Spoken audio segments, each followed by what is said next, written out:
Social media के आने के बाद जो आंदोलन हुए वो उन मुद्दों के ऊपर थे जिन्हें कोई पॉलिटिकल पार्टी उठाना नहीं चाहती थी। उसके बावजूद हम्म। सोशल मीडिया का इस्तेमाल करके कई यूथ ग्रुप्स इकट्ठा हुए, मूवमेंट्स बने। जो अब प्लेटफॉर्म का इस्तेमाल हो रहा है वो इंस्टाग्राम का और यूट्यूब शॉर्ट्स का जो ऑडियो विजुअल मीडिया है उसका इस्तेमाल हो रहा है। हम्म। और उसका एक बहुत बड़ा रीजन ये भी है कि जो ऑडियो विजुअल फुटेज का इम्पैक्ट होता है ह्यूमन माइंड के ऊपर साइकोलॉजी को करने के लिए, हम्म। मीम्स का, इमोशनल वीडियोस का विद सॉन्ग्स, वो बहुत बड़ा ट्रिगर होता है। सबने कहा है, मल्टीपल स्टडीज है, उनके अपने रिसर्च वर्क के रिपोर्ट्स है कि पूरा का पूरा जो रेवेन्यू मॉडल है, जो प्रॉफिट अर्निंग मॉडल है, वो एडिक्शन सेलिंग के ऊपर है। ओके। और एडिक्शन सेलिंग क्लिकबेट के थ्रू आता है कि किस ओके। तरह से ज्यादा क्लिक बढ़ाया जाए, स्क्रीन टाइम बढ़ाया जाए। They are trying to sell you what you like, and उस उसको करने में ही फिर उसका एम्पलीफिकेशन है कंटेंट का। ओके। और एम्पलीफिकेशन के अंदर आपको एक वैलिडेशन मिलता है कि नहीं यार, जो मैं सोच रहा हूँ वही सारे लोग सोच रहे हैं, देखो इतना बड़ा इसमें कंटेंट भी आ रहा है। तो उस हम्म। तरह से उसका एम्पलीफिकेशन होता है। तो मैं इसे इमोशंस के एम्पलीफिकेशन के साथ साथ इमोशंस का मैनिपुलेशन ज्यादा करूँ। अब आज के जमाने में सच और झूठ के अंदर कोई ज्यादा फर्क रह नहीं गया है। फर्क बस इतना है कि आप किस पे विश्वास करते हैं, और ये फर्क नहीं पड़ता जिस चीज को आप देख रहे हैं, जिस पे विश्वास कर रहे हैं वो सच है कि झूठ है, असली है कि मशीन जनरेटेड है या नकली है, कुछ फर्क नहीं पड़ता। हम्म। अगर अच्छा बना है, आप विश्वास कर पा रहे हैं, तो वो बिक जाए। हम्म। कम्युनिकेशन को डिस्टर्ब करना इम्पॉसिबल होगा, उसको इंटरसेप्ट करना और भी ज्यादा इम्पॉसिबल होगा।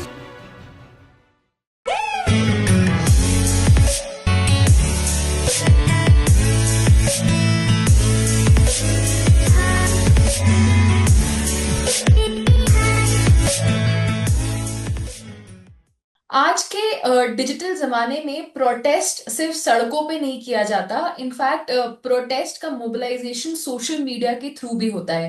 And I am sure viewers को ये समझ में आ रहा होगा कि अगर मैं प्रोटेस्ट की बात कर रही हूँ तो अभी जो हाल ही में सीजेपी यानी कि कॉकरोच जनता पार्टी का प्रोटेस्ट कंक्लूड हुआ, उसमें सोशल मीडिया प्लेटफॉर्म जैसे कि एक्स, फेसबुक, यूट्यूब, इंस्टाग्राम, इन सारे प्लेटफॉर्म्स ने एक बहुत ही इम्पोर्टेंट रोल प्ले किया है।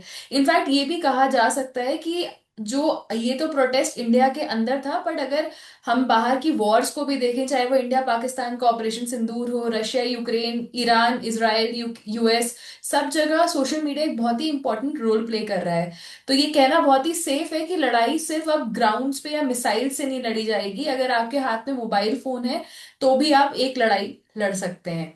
पर इन सब चीजों को और बेहतर समझने के लिए और प्रोटेस्ट को मोबिलाइज कैसे करती है सोशल मीडिया, सोशल मीडिया के प्रोज एंड कॉन्स क्या हैं, I am delighted to be joined by senior IT expert and cyber security expert mister Jiten Jain. Mister Jain, welcome to Sawaal that matters. Thank you Dikshit, thank you for having me here. Jiten, as you're aware, आपको आपने भी देखा होगा कि कैसे protest में social media ने एक बहुत ही इंपॉर्टेंट भूमिका निभाई है, चाहे वो फेसबुक हो, एक्स हो, यूट्यूब हो, इंस्टाग्राम हो। तो इस पूरे जो प्रोटेस्ट पे सोशल मीडिया का क्या रोल रहा है, वो आप अपने ओपिनियन में अगर हमें थोड़ा एक्सप्लेन करें तो। देखिए दीक्षा, अगर आप पिछले 20-22 साल के जो बड़े आंदोलन हुए, मैं पॉलिटिकल मूवमेंट्स या पॉलिटिकल आंदोलनों को इससे अलग रखूंगा, बिकॉज उनके पास ऑर्गेनाइज कैडर होता है। जो यूथ लेड मूवमेंट्स हैं वो जहाँ पे अनऑर्गेनाइज कैडर है एंड अननोन लोग एक साथ आते हैं और एक कॉमन इशू के ऊपर प्रोटेस्ट करते हैं। उसमें आप 2005-6 के एंटी रिजर्वेशन प्रोटेस्ट देख लीजिए, जो मास मोबिलाइजेशन अक्रॉस द कंट्री था। जेसिका लाल के इशू को लेकर जो दिल्ली में प्रोटेस्ट हुए। उसके बाद आप देखेंगे कि कई इश्यूज के ऊपर अभी कॉकरोच जनता पार्टी का प्रोटेस्ट, उससे पहले 2010 के आसपास जो एंटी करप्शन प्रोटेस्ट हो रहे थे अन्ना आंदोलन के समय, जो अननोन लोग ज्यादातर एक साथ आए, उसमें सोशल मीडिया का बहुत बड़ा इस्तेमाल हुआ। और वो इसलिए भी है कि because that is the only way people can communicate effectively, easily and without any cost. Hmm. ऐसा नहीं है आंदोलन 20-25 साल पहले नहीं हुए, उससे पहले भी हुए, पर उससे पहले जो ज्यादातर बड़े जन आंदोलन थे, हम्म। उसे कोई ना कोई बड़ा राजनेता या एक उभरता हुआ नेता या एक पॉलिटिकल नेतृत्व उसे लीड कर रहा था।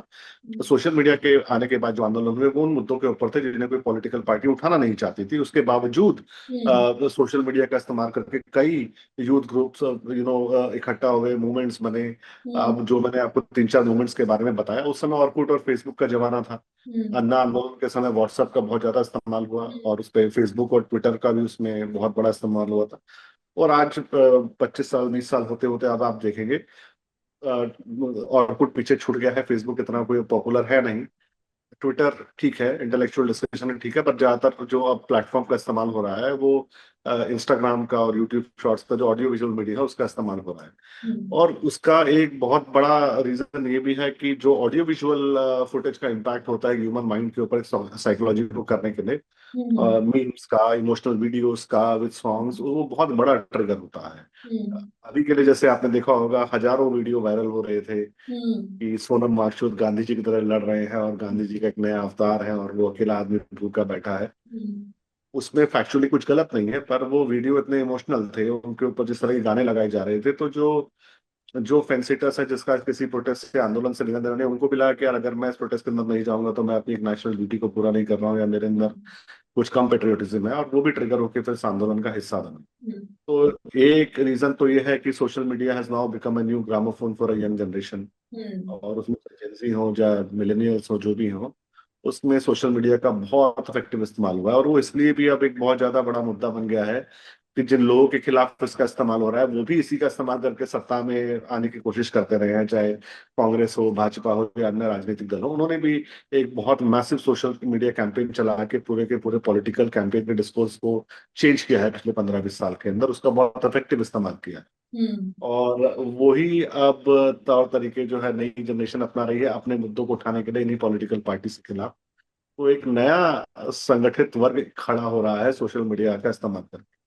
जितेन, मैं आपसे यहाँ पे समझना चाहूंगी, जैसे आपने सोनम वांगचुक जी के एक वीडियो का एग्जाम्पल दिया, तो मैं आपसे ये समझना चाहती हूँ कि क्या सोशल मीडिया इमोशंस को एम्पलीफाई करता है? मतलब क्योंकि हमने कई बार देखा है कि जितनी रील्स को या शॉर्ट्स को या वीडियोस को ट्रैक्शन मिलता है उसमें इमोशनल कंटेंट बहुत हाई होता है। तो क्या सोशल मीडिया इस चीज को, जितने ये प्लेटफॉर्म्स हैं, चाहे वो बड़े बड़े एक्स हो, इंस्टाग्राम हो, वो ये बात समझ गए हैं कि ह्यूमन इमोशंस को कैसे एज अ टूल यूज किया जा सकता है? नहीं नहीं, तो वो तो उनके जो रिसर्च इंजीनियर्स है जो यूएस में इतने क्लास एक्शन सूट फाइल हुए, सबने कहा है, मल्टीपल स्टडीज है उनके अपने विसल ब्लोअर के रिपोर्ट्स है कि पूरा का पूरा जो रेवेन्यू मॉडल है, जो प्रॉफिट अर्निंग मॉडल है, वो एडिक्शन सेलिंग के ऊपर है। ओके। और एडिक्शन सेलिंग क्लिक बेट के थ्रू आता है कि ओके। किस तरह से ज्यादा क्लिक बढ़ाया जाए, स्क्रीन टाइम बढ़ाया जाए। आप हम्म। देखे रहेंगे लोग घंटों घंटों बैठ के खाली इंस्टाग्राम पर रील स्क्रॉल कर रहे होते हैं। हाँ, डूम स्क्रोलिंग। तो वो और जैसा रील आप स्क्रॉल करेंगे, आप 5-6 रील आप कांग्रेस जनता पार्टी की देख लीजिए तो आपको 50 और दिखेंगी। हाँ। 10-20 रील आप मोदी जी के फेवर में देख लीजिए तो आपको 100 और दिखेंगी, कांग्रेस सारा इंटरनेशनल दिखेंगे। आप राहुल जी की 15 देख लीजिए तो आपको सारा का सारा ही प्रो कांग्रेस कंटेंट दिखेगा। Hmm. They are trying to sell you what you like, and उस उसको करने में ही फिर उसका एम्पलीफिकेशन है कंटेंट का। ओके। और एम्पलीफिकेशन के अंदर आपको एक वैलिडेशन मिलता है कि नहीं यार, जो मैं सोच रहा हूँ वही सारे लोग सोच रहे हैं, देखो इतना बड़ा इसमें कंटेंट भी आ रहा है। तो उस हम्म। तरह से उसका एम्पलीफिकेशन होता है। तो मैं इसे इमोशंस के एम्पलीफिकेशन के साथ साथ इमोशंस का मैनिपुलेशन ज्यादा कहूँ। ओके। ओके। एंड प्लस जब से एआई आ गया है तब से it's very difficult to differentiate between what is AI generated content and what is real content. So मैं अगर आपसे बात करूं यहाँ पे एक अगर बंगाल में, I am just taking an example, Bengal, Bihar या फिर तमिलनाडु में कुछ अगर एक्टिविटी हो रही है, तो जो दिल्ली में बैठे लोग हैं वो कैसे, क्या पॉइंट्स को उनको दिमाग में रखना चाहिए कि एक सही जजमेंट बनाए और कोई भी इररिस्पॉन्सिबली कोई भी कंटेंट को आगे फॉरवर्ड ना करे? देखिए, जो AI, artificial intelligence generated content है, जो डीप फेक्स है, अभी पिछले 10 साल से वो इसका इस्तेमाल होता रहा है। पिछले 3-4 साल पहले तक ज्यादातर जो कंटेंट था वो पोर्नोग्राफिक कंटेंट था कि आप सेलिब्रिटीज के डीप फेक पॉर्न बनाकर उसको एक मोनेटाइजेशन मॉडल लोगों ने बना रखा था। पिछले 4-5 सालों के अंदर उसके अंदर पॉलिटिकल कंटेंट की एंट्री हुई। आपने देखा होगा बहुत सारे पॉलिटिकल लीडर्स हैं, जैसे दिल्ली में पिछले चुनाव में जो सांसद है हमारे मनोज तिवारी, उनके कई मल्टीलिंगुअल वीडियोस आए हिंदी में, इंग्लिश में इफेक्टिवली बात करते हैं। मनोज जी इतनी अच्छी इंग्लिश नहीं बोलते, पर उन्होंने बहुत इफेक्टिवली उसको फ्लुएंट इंग्लिश में कहा, कई और भाषाओं के अंदर आए। तो अब होता क्या है कि एक एक राजनेता जब आपकी भाषा में बोलता है तो आपको उससे एक आत्मिक मिलन भी होता है, आपको लगता है हमारे गांव के हमारी भाषा बोलते हैं, और आप उनके प्रति झुकाव फिर आपका बढ़ता है, आप उनको वोट भी डालते हैं। उस पूरे कैंपेन में कहीं नहीं कहा गया कि मशीन जनरेटेड कंटेंट है या कुछ है, हम्म। पर कोई ऐसा भी नहीं था कि वो किसी तरह की गलत बात कर रहे थे या कोई अफवाह फैला रहे थे या कुछ गलत इस्तेमाल कर रहे थे। Basically he was using technology for better political communication, पर गलती ये थी उन्होंने जनता को नहीं बताया कि ये मशीन जनरेट कंटेंट है, उस पर किसी की लेबलिंग नहीं हुई। हम्म। उसके बाद आपने देखा फिर जब उसका इस्तेमाल होगा तो गलत इस्तेमाल भी होगा, फिर बहुत सारे फेक वीडियोस आने शुरू हुए। मध्य प्रदेश की फेक कैबिनेट मीटिंग के वीडियोस आने शुरू हुए, कोई आम आदमी पार्टी के पॉलिटिकल फेक आ रहे हैं, मोदी जी के पॉलिटिकल फेक बहुत आएंगे, अडानी को टेंडर दे दिया। और और जो पढ़े लिखे लोगों के लिए, हम जैसे लोगों के लिए भी आज तो कंटेंट मशीन जनरेटेड है ये ना पता करना बहुत ही मुश्किल है। और अगर आप गांव दराज के व्यक्ति हैं जो इतना साइबर साक्षर नहीं है, जिनको इतना टेक्नोलॉजी का ज्ञान नहीं है, तो वो 5000% इस तरह के कंटेंट में और रियल कंटेंट में फर्क नहीं कर पाएंगे। इसका कारण ही ये है कि अब आप देखिए, अभी प्रधानमंत्री जी जब इंडोनेशिया गए थे तो हजारों रीलें वायरल हुई कि चाइना हमारे देश के अंदर 60 किलोमीटर अंदर आ गया है, ये हम्म। कब्जा हो गया, वो कब्जा हो गया। और उसमें ग्राउंड रिपोर्टिंग आ रही थी, लोग रील बना बना के डाल रहे थे, फोटोज दिखा रहे थे। हम्म। तो उसमें एक बड़ी इंटरेस्टिंग बात थी, जो ज्यादातर वीडियोस थे वो चाइनीज फौज के थे जो भारत के अंदर आई, वीडियोस गांव पे कब्जा होने के, तो सारे के सारे वीडियोस फेक थे। थाई आर्मी के, वो म्यांमार की आर्मी के वीडियो डाल दिए, हम्म। पुराने कोई असम राइफल के किसी एजिटेशन के जो कॉन्फ्रंटेशन वहां के वीडियो डाल दिए। हम्म। तो विजुअल फुटेज भी फेक थी, पर जो उसके बारे में बता रहे थे इन्फ्लुएंसर, जो रिपोर्टिंग कर रहे थे, वो भी 80% machine generated fake influencer, fake okay. Journalist थे, वो एग्जिस्ट ही नहीं करते। ओके। और वो कंटेंट इतना वायरल हुआ। तो अब आज के जमाने में सच और झूठ के अंदर कोई ज्यादा फर्क रह नहीं गया है। फर्क बस इतना है कि आप किस पे विश्वास करते हैं, और ये फर्क नहीं पड़ता जिस चीज को आप देख रहे हैं, जिस पे विश्वास कर रहे हैं वो सच है कि झूठ है, असली है कि मशीन जनरेटेड है या नकली है, कुछ फर्क नहीं पड़ता। हम्म। अगर अच्छा बना है, आप विश्वास कर पा रहे हैं, तो वो बिक जाए। ओके। आपने जैसे फॉरेन बॉट्स की बात करी, उस पर भी मैं आना चाहूंगी, बट पहले मैं कॉकरोच जनता पार्टी के प्रोटेस्ट पे ही वापस आती हूँ। हमने देखा कि कई ऐसे शॉर्ट्स, कई ऐसे रील्स थे जो घंटों में मिलियंस के व्यू में पहुंच गए थे। तो आपको लगता है कि ये ऑर्गेनिकली ग्रो हुए थे, इसके पीछे एक पूरा ऑर्गेनाइज्ड कैंपेन होता है जिसके थ्रू वीडियोस को या रील्स को या कंटेंट को पुश किया जाता है? क्योंकि वो अलग अलग मुद्दों पर, जैसे चाइना वाला मैंने आपको बताया पूरा का पूरा फेक था, ऑर्गेनिक। तो कंटेंट शुरू हुआ इतना सा था कि किसी एक एनजीओ ने, जिन गर्वेंस वहां पे किसी सरकारी मंच पर दी थी कि पिछले 5-7 साल में कुछ इस तरह की गतिविधियां चाइना कर रहा है कि जगहों पर वो लोग कब्जा करने की कोशिश कर रहे हैं। हम्म। वो एक जेन्युइन गर्वेंस है कि 5-7 साल में चाइना इस तरह से कर रहा है। पर उसको इस तरह से बताना कल ही हुआ है, 60 किलोमीटर अंदर आ गए, 60 किलोमीटर का फिगर डालना, कब्जा हो गया, फौज अंदर आ गई, गांव लूट लिए, वो सब पूरा का पूरा फेक था। पूरा ओके। का पूरा मशीन जनरेटेड था, कुछ उसमें ऑर्गेनिक नहीं था। हम्म। मगर जो आप कॉकरोच जनता पार्टी की बात कर रहे हैं, देखिए जब बड़े मूवमेंट्स हैं हम्म। तो शुरू में हो सकता है कि बाहर से फेक हैंडल्स ने उसको पुश किया हो। ओके। ये भी हो सकता है कि जब मूवमेंट चल रही है उसको बहुत ज्यादा बाहर से एम्पलीफाई किया गया हो, पर आपको ये मानना पड़ेगा कि उसके अंदर बहुत ज्यादा जो व्यूअरशिप है या जो कंटेंट है वो ऑर्गेनिक भी था, बिकॉज इतने लोग जुड़े हुए हैं, वो देखना भी चाह रहे हैं। और हम्म। जितना ज्यादा 1 लाख लोग देखेंगे तो वो 10 लाख को पुश करेंगे, 10 लाख देखेंगे तो इंस्टाग्राम 1 करोड़ को पुश करेगा। हम्म। तो मुझे लगता है कि उसमें 70% कॉन्टेंट जो है वो 80% कॉन्टेंट ऑर्गेनिक था। ओके। 20% कंटेंट आप कह सकते हैं कि वो सीडेड था, मशीन जनरेट था या बाहर से प्लांटेड था। उसमें कई तरह की कैटेगरीज है, पर majority of the content was organic. Okay. दूसरा आता है कि जो ऑर्गेनिक था उसको इतना ज्यादा वाइडर पुश मिलना, क्या वो फिर कहीं बाहर से हो रहा था? हम्म। वो हो सकता है, बहती गंगा में तो सारे हाथ होते हैं, आग में सब घी डालते हैं। हो सकता है पाकिस्तानी चीनी ये सब कोशिश कर रहे हो, हम्म। वो करेंगे भी। वो तो अगर एक यूथ आंदोलन भारत के अंदर हो रहा है जहाँ पे कोई बड़े सरपर सवार के खिलाफ किसी तरह की आवाजें उठ रही है, तो बाहर के लोग तो वो मजा लेंगे, वो हम्म। पुश करेंगे। बट उसका मतलब ये नहीं कि पूरा का पूरा आंदोलन ही कोई फॉरेन स्पॉन्सर्ड है या उसका सारा कंटेंट फॉरेन है। एम्पलीफिकेशन फॉरेन हो सकता है, पर कंटेंट तो मेजोरिटी ऑर्गेनिक ही लग रहा है। ओके। मैं आपसे एक चीज और यहाँ समझना चाहूंगी, इस पूरे प्रोटेस्ट में एक ब्लूटूथ ऐप का भी काफी जिक्र हुआ था। तो मैं उसके बारे में आपसे बात करना चाहती हूँ कि कई बार ऐसे ये सवाल उठे कि आखिर ये टेक्नोलॉजी काम कैसे करती है। एंड इसमें मेश टेक्नोलॉजी का भी काफी नाम लिया गया, तो आप क्या थोड़ी सरल भाषा में समझा सकते हैं कि ये मेश टेक्नोलॉजी होती क्या है और ये ऐप कैसे काम कर रहा था? देखिए, इसका इस्तेमाल पहली बार नहीं हुआ। 10 साल पहले जब हांगकांग के अंदर बहुत बड़े स्तर पर सरकार के खिलाफ प्रदर्शन हो रहे थे, तो वहां की सरकार ने वहां पर इंटरनेट बंद किया, हर तरह का कम्युनिकेशन मीडियम बंद कर दिया, कोई आपस में बात ना कर सके उस आंदोलन को तोड़ने के लिए। तो पहली बात अमेरिकन ने वहां पे एक फायर चैट नाम की ऐप भेजी कि आप इसको इस्तेमाल कर लीजिए। तो आप सबके फोन, जैसे हम आपके, आप अपने फोन को ब्लूटूथ से, हेडफोन से कनेक्ट करते हैं, टीवी से कनेक्ट करते हैं वाईफाई स्क्रीन कास्टिंग वगैरह के लिए ना। तो उसमें था कि वो एक मैश नेटवर्क बनाता है आपके ब्लूटूथ और वाईफाई का इस्तेमाल करके, और जो भी उसके रेंज के अंदर है वो जो भी उसकी रेंज है, 50 मीटर 100 मीटर, वो फोन वहां पे जो भी आपस में फोन है वो आपस में कनेक्ट हो जाते हैं। ओके। तो मान लीजिए 100 मीटर के ऊपर 1000 व्यक्ति खड़े हैं, तो हम्म। 10 किलोमीटर तक का एक नेटवर्क बन गया। जब तक वो आपस में 100 मीटर में एक भी नोड है, वो ओके। एक नेटवर्क बनता रहेगा, और इसलिए इसे मेश नेटवर्क बोलते हैं कि 1 से 2 जुड़े हुए हैं, 4 से 6 जुड़े हुए हैं, ओके। और डेटा एक जगह स्टोर नहीं। तो इन एप्स का इस्तेमाल उस कंडीशन में किया जाता है जहाँ पे जो नॉर्मल इंटरनेट है या बाकी कम्युनिकेशन चैनल है वो उसको बंद कर दिया गया। ये यहाँ पे नहीं हुआ, ईरान के प्रदर्शन के अंदर भी इसका बहुत इस्तेमाल हुआ, मिडिल ईस्ट के मूवमेंट्स के अंदर भी इसका बहुत इस्तेमाल हुआ, थाईलैंड के अंदर इसका बहुत इस्तेमाल हुआ। हम्म। किसान आंदोलन के समय भी वो लोग इस सबका इस्तेमाल करना चाह रहे थे, अपना टैक्स नहीं था, नहीं कर पाए।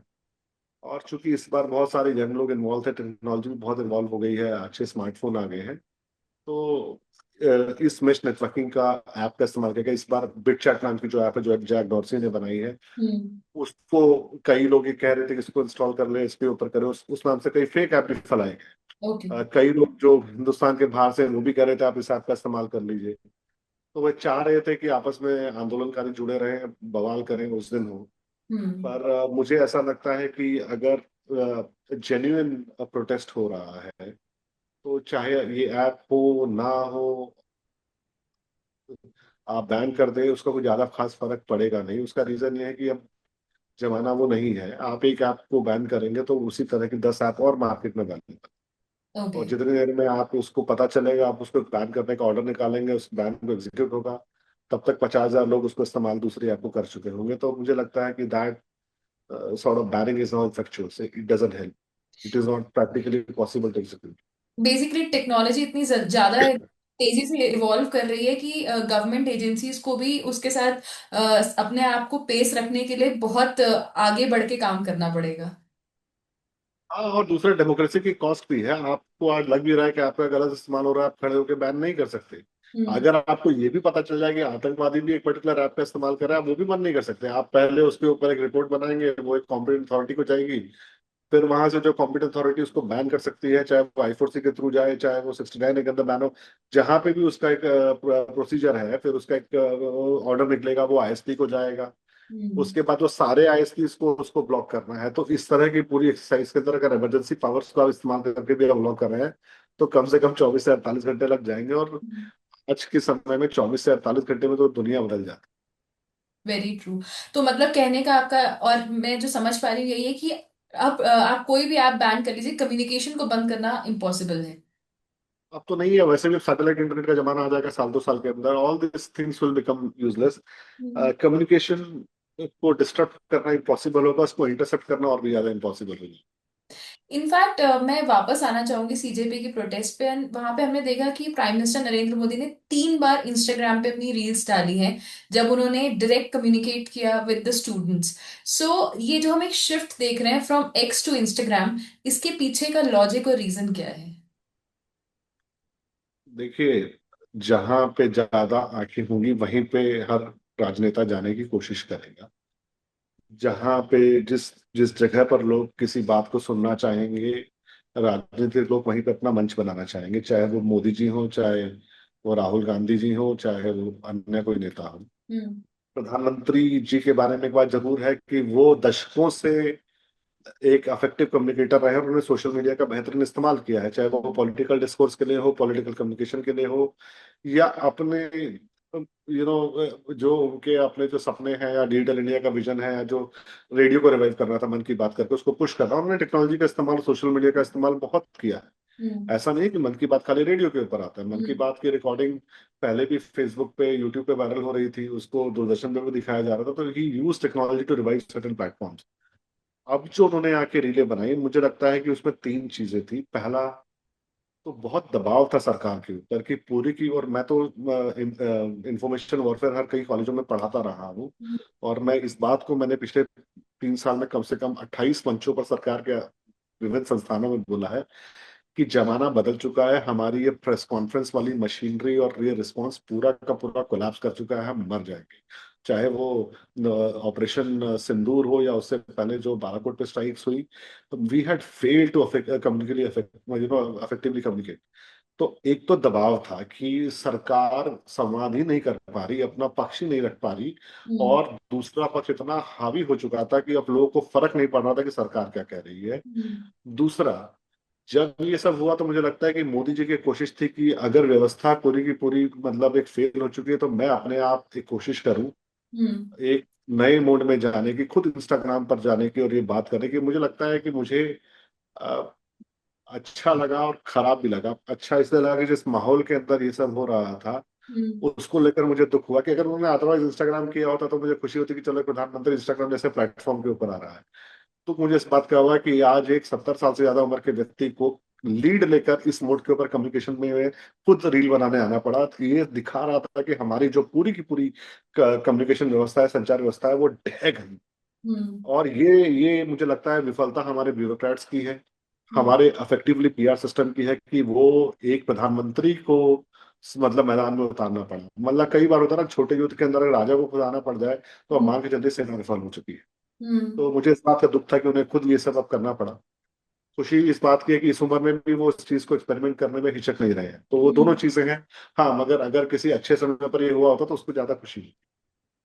पर ये सो नया दौर है और ये अब ये इसी मोड में अब होगा। आज इंस्टाग्राम है, कल कोई नया प्लेटफॉर्म है। बेसिकली जो आप कहना चाह रहे हैं कि ऑपरेशन सिंदूर के टाइम पे भी ये हुआ था, सीजेपी का हमारा इंटरनल प्रोटेस्ट था कि हम सरकार अपनी बात नहीं रख पा रही है, उसको जितने इफेक्टिवली रखना चाहिए।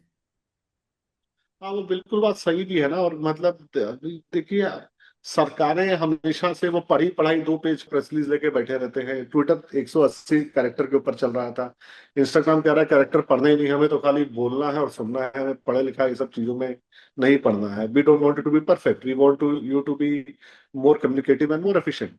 हम्म। परफेक्शन नहीं चाहिए, लैंग्वेज कैसी भी हो, बस आप संवाद कीजिए। हम्म। तो वो एक शिफ्ट तो है, और वो शिफ्ट आज इंस्टाग्राम के ऊपर है। हो सकता है कि आज से 5 साल बाद किसी इमर्सिव रियलिटी में चले जाएगा, मेटावर्स में चले जाएगा। मगर और देखिए, 2010 12 13 14 में जब मोदी जी सोशल मीडिया का इस्तेमाल कर रहे थे, उनके जीतने का कारण एक ये भी था कि हम्म। वो एक नई पीढ़ी से इतना इफेक्टिवली Connect कम्युनिकेट करें। और कनेक्ट कर पाए, बिकॉज उन्होंने सोशल मीडिया का इस्तेमाल बहुत अच्छा किया। हम्म। तो अब आगे देखते हैं कैसे उस चीज का बदलाव जो है वो सरकार उसके अंदर ला पाएगी अपने।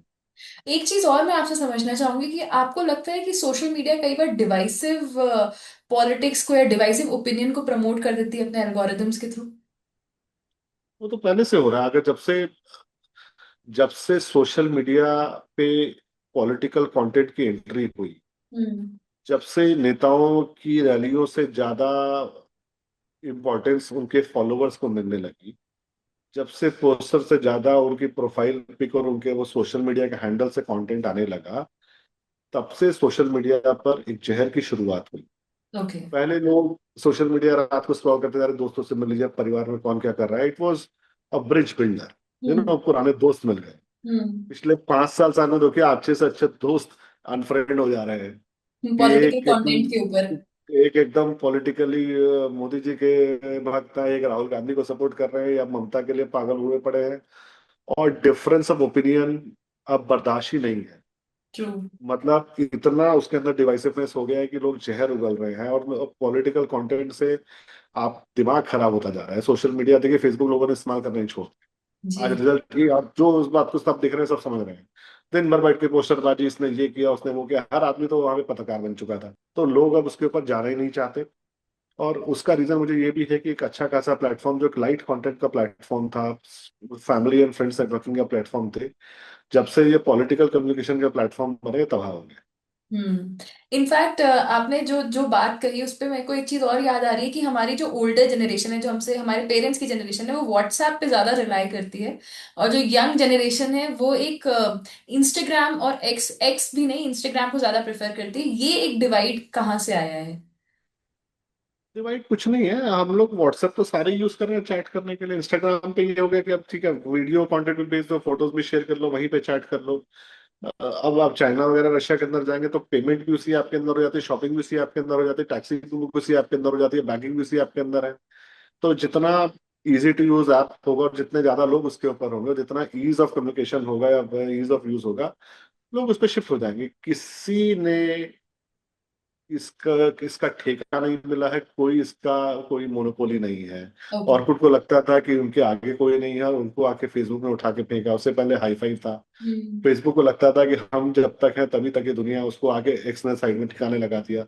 फिर एक्स को लगा 180 कैरेक्टर पे ही हम सरकारें बना रहे हैं, तो हमसे आगे कौन बढ़ेगा। तो उनको आगे इंस्टाग्राम ने तबाह कर दिया। अब इंस्टाग्राम को लग रहा है कि जब तक हम हैं तब तक खुदा है, और हम ही सरकार बनाएंगे बनाएंगे बिगाड़ेंगे। तो इनके आगे भी कोई और आएंगे और इनको रास्ते दिखाएंगे, तो देखते जाइए।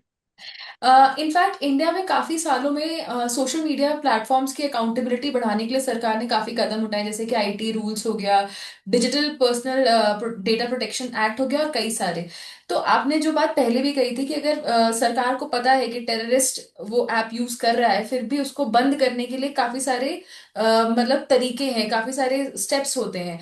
और जब जब सोशल मीडिया पे अकाउंटेबिलिटी की बात आती है तो हमेशा डेमोक्रेसी में फ्रीडम ऑफ स्पीच की बात आ जाती है। यहाँ पे बैलेंस कैसे बनाया जाए?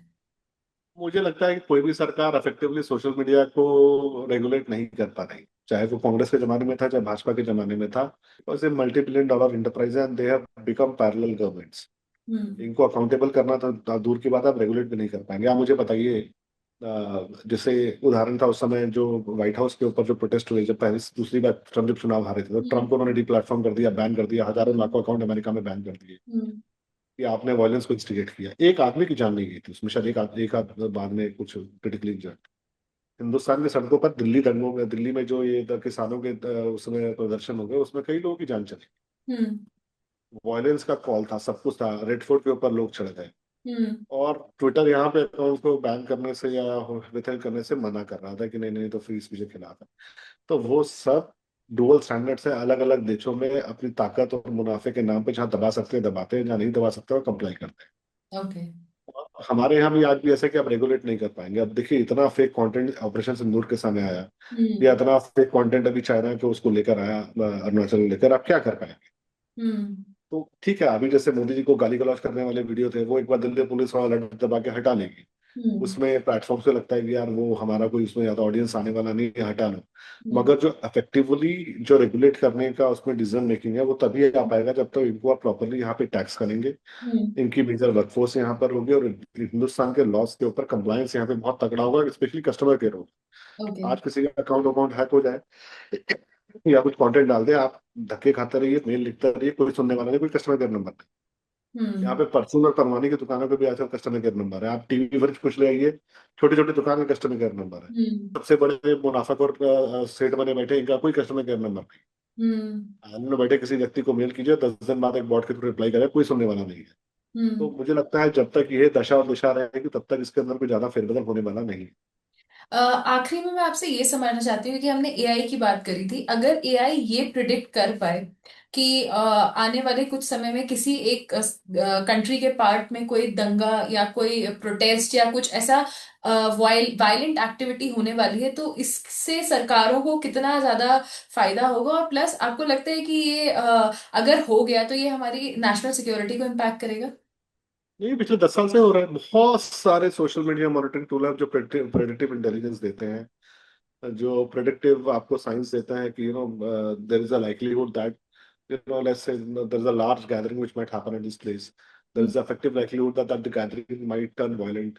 There is hmm. a likelihood that gathering is planned for this particular issue. तो हम्म। बहुत सारे प्रेडिक्टिव इंटेलिजेंस के टूल हैं। उसके ऊपर ह्यूमन इंटेलिजेंस है जो एजेंसीज के पास होती है।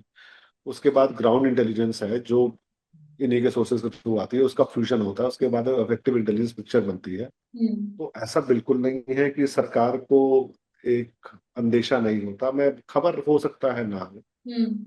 अंदेशा नहीं होता, ये संभव ही नहीं है। हाँ, अंदेशा कई बार स्केल एंड साइज को लेकर गलत हो जाता है। उनको लगा होगा कि प्रोटेस्ट में 10-15 हजार लोग आएंगे, 70-80 हजार लोग आ जाएंगे, इसका शायद कैलकुलेशन नहीं हो पाता, because there is no way you can predict future. Hmm. But अंदेशा तो होता है, और बहुत सारे टेक्नोलॉजिकल टूल है जिसका इस्तेमाल सरकारें करती है, तो ठीक ही है। तो जितेंद्र जी, आज की डिस्कशन से ये काफी साफ हो गया कि सोशल मीडिया का इस्तेमाल सिर्फ इंफॉर्मेशन के लिए नहीं बल्कि मिस इन्फॉर्मेशन फैलाने के लिए भी बहुत आराम से किया जाता है। और सोशल मीडिया जितनी जल्दी इवॉल्व हो रहा है उसमें ह्यूमन इंटेलिजेंस यानी कि पर्सनली हमें अपना खुद ही विवेक इस्तेमाल करना होगा कोई भी वीडियो पे या कोई भी कंटेंट पे ट्रस्ट करने के लिए।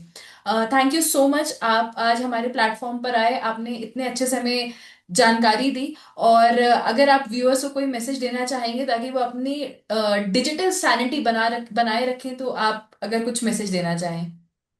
दीक्षा, thank you for having me, और मैं धन्यवाद आपका। और मैं ये कहूंगा कि देखिए, आप सोशल मीडिया पर जो भी देख रहे हैं एआई वगैरह के अंदर, तो जब तक आप उसको 100% वेरीफाई नहीं कर पा रहे और एक न्यूज रिपोर्ट के रूप में है, तो आप उसे शेयर ना करें। अब कोई ट्रैवल वीडियो है, कोई डॉग वीडियोस है, कुछ लाइट कंटेंट आप शेयर करते, गलत भी है, मशीन मेड है, तो भी किसी को फर्क नहीं पड़ेगा। बट अगर कोई न्यूज है, वो भी कोई क्रिटिकल न्यूज है, सेंसिटिव न्यूज है, और अगर आप उसको वेरीफाई नहीं कर पाए, तो आप 5,000% मानकर चलिए आप उसको शेयर ना करें। उसका एक्सेप्शन यही कि अगर कोई कोई वेल नोन रेप्यूटेड चैनल है, चाहे वो वगैरह इस तरह के प्लेटफॉर्म से, अगर उन्होंने शेयर किया तो फिर भी शेयर कर दें। पर रैंडमली किसी अनजान व्यक्ति ने, दोस्त ने कोई रील डाल दी और आपको पता भी नहीं है असली है नकली है, आप जबरदस्ती शेयर ना करें। Thank you so much Jiten for joining us today. Thank you, thank you.